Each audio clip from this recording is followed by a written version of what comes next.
Ya, Anda masih menyaksikan Market Review, pemirsa. Dan berikut ini kembali kami sampaikan data untuk Anda terkait dengan tren pertumbuhan ekonomi Indonesia. Selengkapnya bisa Anda saksikan di layar televisi. Nah, ini dia, kita akan cermati dari tahun 2019, 2020, 2021, sampai dengan 2024. Trennya memang cenderung bertahan masih begitu ya di level 5%-an. Meskipun kita tahu di 2020 juga ada COVID sehingga kita harus mengalami negatif dari sisi pertumbuhan ekonomi Indonesia. Tapi di tahun berikutnya kita mencoba bangkit lagi 3,7% dan mencapai kembali di 5%-an dalam 3 tahun terakhir 2022, 2023 sampai dengan 2024 untuk pertumbuhan ekonomi Indonesia.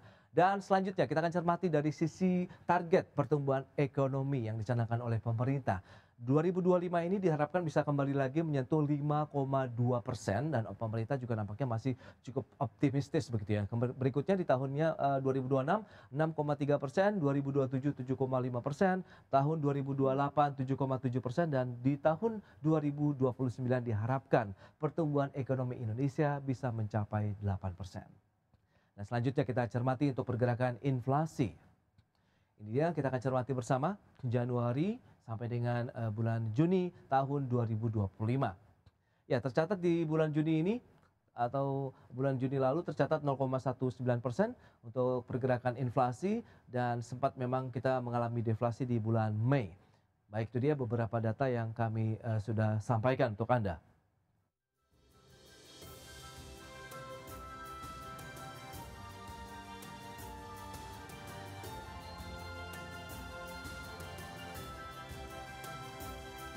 Kita lanjutkan kembali perbincangan bersama dengan Ibu Santi Samdasani, Ketua Perdagangan Internasional Kamar Entrepreneur Indonesia, kemudian Mas Yusuf Freddy Manilet, peneliti ekonomi Core Indonesia.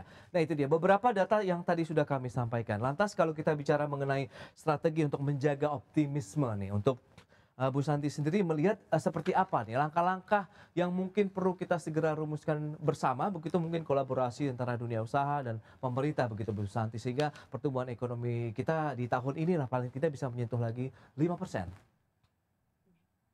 Saya merasa begini, ada Ya, tiga ya, yang approach yang mungkin bisa saya sarankan. Pertama, sudah betul BI menurunkan suku bunga, suku oke. bunga itu ya, itu udah oke. Yang kedua, apakah bisa pemerintah menurunkan pajak? Oke. Kenapa saya mengatakan serupa? Karena pajak ini yang membuat rakyat sangat-sangat uncomfortable. Karena pajak naik terus, pemerintah mengeluarkan kebijakan-kebijakan pajak, orang tidak mau spending, Pak. Mmm, Jadi uang ditahan. Nah, kalau orang tidak mau spending, ekonomi ini kan tidak berputar jadinya, baik. gitu. Jadi mungkin yang kedua itu, yang ketiga, mohon segala macam yang berhubungan dengan ekspor, bukan Mmm, impor ya, oke. dengan ekspor, tolong dipermudah. Karena kalau memang impor Amerika kita buka all access seluas-luasnya dan ekspor kita tidak diberi pelicin, tidak mulus, kita nanti trade imbalance-nya akan besar lagi Mmm, gitu. Jadi kalau memang kita buka keran impor besar, tolong buka keran ekspor lebih besar lagi. Nah, untuk membuat buka keran ekspor lebih besar lagi, bukan hanya negosiasi dengan EU, CEPA, dengan BRICS, dengan negara-negara tetangga lain, tapi justru dari kebijakan-kebijakan ekspor di dalam negeri sendiri. Yang itu paperwork-nya, regulasinya, orang mau ekspor aja kayaknya susah banget gitu. Harus harus bayar sini, harus bayar sini, harus ke loket sini, harus ke loket sana. Nah, bagaimana ekspor ini bisa di OSS-kan, one stop window, atau lebih permudah lagi dengan sistem yang ada. Karena ini kalau ekspor dibikin lebih mudah lagi, makin banyak lagi orang Indonesia yang terdorong untuk mau mengekspor. oke Begitu, Pak. Jadi tiga hal ini yang saya melihat oke. critical points kita ya yang harus kita kita lakukan dengan sesegera mungkin, gitu, Baik, Pak. Bu Santi, tapi kan deregulasi juga sudah dilakukan oleh pemerintah begitu. Apakah memang belum menyasar seperti yang Anda harapkan begitu untuk kemudahan-kemudahan eksportasi produk-produk andalan Indonesia ke luar negeri seperti mungkin Amerika Serikat, kemudian Uni Eropa dan juga negara-negara BRICS begitu di mana kita tengah menjalin potensi kerjasama ekonomi. Bu Santi, silakan. Belum, Pak, kalau Hmm, saya lihat belum maksimal. Deregulasi yang sudah dilakukan itu dengan Omnibus Law oke. dan lain-lain ini kan implementasinya kita belum belum terlalu kelihatan di sini. Hmm, Bukan hanya itu, Pak. Pak Presiden Prabowo sendiri sudah berkali-kali menyebutkan bahwa pemerintah harus melakukan streamlining of regulation, harus diberikan kemudahan, yang menghambat ini harus dibuka. Tapi kan kenyataannya kita lihat di lapangan belum juga berjalan seperti itu gitu. Oke. Jadi mungkin kalau saya melihat di sini, kalau kita bicara ekspor, memang kita harus juga melihat kendala yang ada, kadang-kadang tarif barrier atau non tarif barrier dari negara yang kita mau ekspor. Contohnya kalau kita mau ekspor sesuatu ke Uni Eropa aja itu eh, panjang sekali yang harus kita patuhi, dari standarnya, dari kualitasnya, dari Oke. paperworknya dan lain-lain. Nah ini kan Indonesia sedang negosiasi dengan EU CEPA ini. Apakah bisa untuk Indonesia itu non tarif barriernya, meskipun tarif barriernya itu dibikin seminim mungkin. Jadi kita itu ekspor ke negara-negara itu bisa lebih lebih smooth lagi, lebih gampang lagi. Saya yakin kalau ekspor dibuat segampang-gampang mungkin yang deregulasi yang sudah dilakukan itu masih ribet, Pak. Oke, baik baik. Harus dibikin lebih simpel lagi supaya kita termotivasi, kita bisa terdorong untuk oke, ekspor sudah mudah, ayo kita membangun industri kita. Kenapa industri juga di sini juga seret atau tidak terlalu cepat perkembangannya? Karena kita bangun pabrik, orang Indonesia bangun pabrik kan dia ingin ekspor. Oke. Tapi kalau bangun pabrik ekspornya susah, ngapain? Ya udah cari aja yang gampang. Tapi kalau ekspornya sudah dibikin gampang, saya rasa kita punya pebisnis itu akan Oke. berlomba-lomba untuk membangun pabrik, seperti itu, Pak. Baik baik, itu dia terkait dengan upaya-upaya kemudahan-kemudahan untuk melakukan eksportasi. Nah, Mas Yusuf, lantas bagaimana menurut Anda, apa yang mungkin juga perlu dilakukan untuk menjaga optimisme bahwa 5,2% ini sesuai dengan target pemerintah di tahun 2025 ini bisa tercapai, meskipun tadi dari dunia usaha juga menyarankan ada beberapa poin ya terkait dengan adanya upaya penurunan pajak misalnya, kemudian juga dengan tadi kemudahan-kemudahan regulasi ekspor begitu ke depannya. Baik, pemerintah melalui Kementerian Koordinator Perekonomian Pak Erlangga kemarin memberitahukan bahwa akan ada ya lanjutan stimulus Ya. yang akan dikeluarkan pemerintah dalam beberapa bulan ke depan. Saya kira ini setidaknya bisa menjadi salah satu angin segar lah. Meskipun tentu kita perlu melihat nantinya.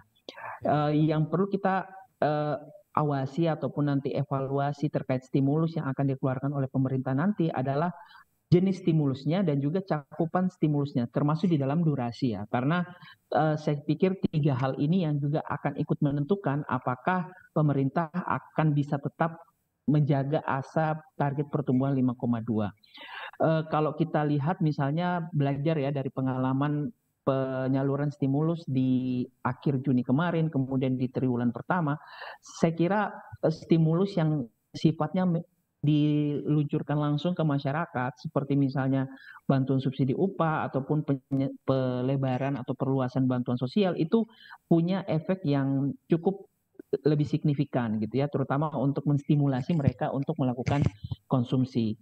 Nah, hal lain yang juga tidak boleh terlupakan adalah stimulus untuk pelaku usaha itu sendiri gitu. Karena kalau kita lihat dari stimulus terakhir, stimulus untuk pelaku usaha itu relatif terbatas.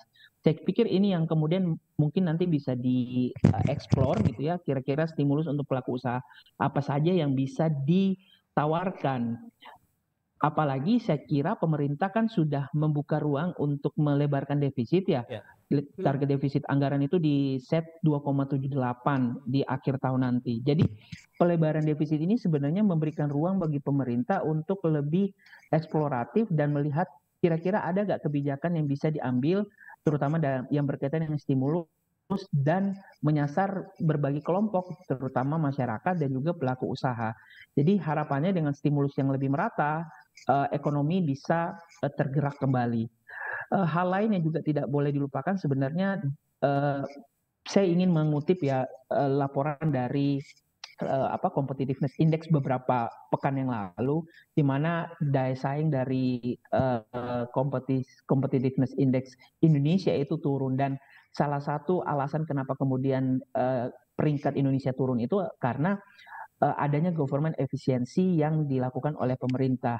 Jadi saya pikir ini yang perlu dilihat kembali, cara pemerintah dalam menjalankan anggaran gitu ya. Apakah kemudian itu ternyata memang sudah mampu untuk menggerek perekonomian atau tidak gitu. Karena kan Oke. tujuan dari berbagai kebijakan pemerintah itu muara akhirnya adalah tadi pertumbuhan ekonomi. Jadi Iya, poin saya sebenarnya lebih kepada stimulus pemerintah perlu dilihat durasi, kemudian cakupan, iya, dan juga evaluasi dari betul. stimulus yang sudah dilakukan sebelumnya. Semakin banyak jenisnya, semakin luas cakupannya, semakin lama durasinya ini akan memberikan keuntungan yang lebih besar tentunya ya bagi masyarakat sendiri dan juga dunia usaha sehingga bisa menjadi lagi booster untuk perekonomian Indonesia paling tidak menjelang akhir tahun 2025 ini sehingga bisa tercapai ya paling tidak 5,2% sesuai target lah untuk pertumbuhan ekonomi Indonesia di tahun ini. Baik, sayang sekali waktu terbatas ini kemudian Bu Santi, kemudian Mas Yusuf, terima kasih banyak atas informasi update dan juga insight yang sudah Anda berikan kepada pemirsa IDXL pada hari ini. Selamat melanjutkan aktivitas Anda kembali. Salam sehat, Bu.